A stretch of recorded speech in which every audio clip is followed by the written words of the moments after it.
Greetings! In today's video, I'm taking a look at some locally made professional watercolor paints. These are ENL paints made by Elena, the owner of the shop artmaterials.ca. She is quite local to me, which is how I found out about her website. There are various supplies available there, but I wanted to focus specifically on her handmade paints. They are made in small batches with no filler or sugars added in. There is only pigment, gum arabic, which is the binder used for watercolor, glycerin, Canadian honey, and pure essential oils in her formula. Also, she doesn't use cadmium pigments within her range of paints. She started working on the formulation in 2020 during the lockdown. Some people were perfecting their sourdough bread. Elena was perfecting her binder formula, improving the quality by purchasing better pigments and higher quality ingredients. I was looking through all of her paints, and it was difficult to settle on a selection.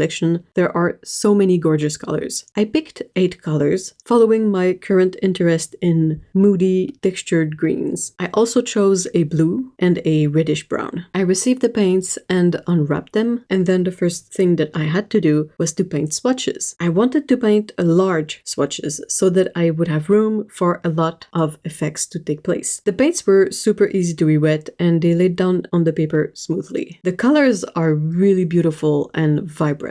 They are very strong. I got Ocean Green, a single pigment color made with cobalt turquoise, PB36. Then I have Sap Green, also a single pigment, but this one features pigment green 8, PG8. The next colors are Forest Green, a mix of PBK11, PG7, and PG23, and Olive Green, made with PG17 and PY42. On the second row, I have Pine Green, a mix of PG7 and PG8. Plum Brown, a single pigment reddish brown made from PR102. The last 2 colors are Blueberry, made from PB29 Ultramarine Blue and PBK11, and Yellow Green, a mix of the same pigments as Olive Green, so PG17 and PY42, but with a different ratio and a different hue as a result. There are varying levels of opacity because quite a few of these pigments are naturally opaque or semi-opaque. I'm loving these colors a lot. I'm really happy with my selection. They are beautiful and very inspiring. Looking at them makes me want to use them, which is ideal. For my demo painting, I am also including 3 colors that I have from Elena that I got in previous purchases. One is a sample tube of red ochre made with PR101. I poured it into a pan because it's somewhat easier for me to use this way. I also have 2 jars of the Roussart semi-dry paints that were also made by Elena from even older purchases. I have